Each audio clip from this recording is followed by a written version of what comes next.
Hey, it's Clay, and this will be a video chart on ticker symbol BPMX. We will take a look at the 30-minute time frame. Real quick, what do I mean by 30-minute in case maybe you're new to charts? Instead of each one of these candlesticks here representing 1 day's worth of price action, which is what you would normally see, each one represents 30 minutes. So while this here may look like several days worth of time, it's actually today's price action broken down into 30-minute time slices. I like to do this time frame. I think it's a good job of telling the quote-unquote story of the price. And in this situation, makes mapping out a very logical question quite straightforward. That question revolves around the fact that today the price made a really nice bounce and a really nice move. I mean, when you consider that at one point the price was all the way down there, and then by the time the closing bell came around, the price had recovered up there, any rational person is going to say, yeah, the bulls definitely made a nice move on the day. But that does lead to the valid question of, but is there any sort of true power behind this price movement? Is there any sort of genuine strength? Or is this just some sort of knee-jerk reaction, dead cat bounce type move? I have no idea, but like I said, by using charts, we can make answering that question very straightforward. And in my mind, it all revolves around a single area.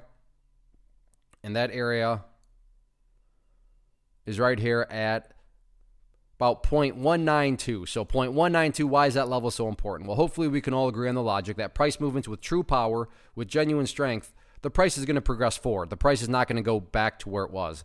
I'm assuming you're saying, hey, thanks, Captain Obvious. Of course, if a price movement is truly powerful, it's not going to go back to where it was. That would be a contradiction. Exactly. So with that in mind, think about 0.192. Any sort of closes below there, or worse yet, if the price separates to the downside, what would that be doing to the price?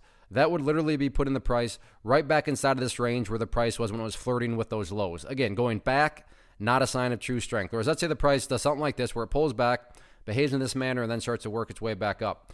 What would you have in this situation? Well, you'd have a set of lows right here.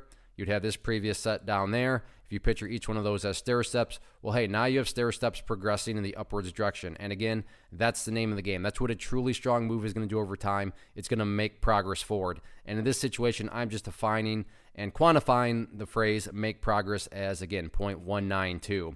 As far as levels of resistance are concerned, pretty straightforward as things stand right now. It's all about the purple line up there, which is that famous 50-period simple moving average. So if this bounce is going to continue to build upon itself next week, that next hurdle that the bulls will have to fight through is that purple line up there. But one step at a time, and just keep on building those higher lows. And as long as higher lows are constructed, everything else will take care of itself, including breaking levels of resistance. So number one priority, build higher lows, and then you can sit back and let the chart do its thing.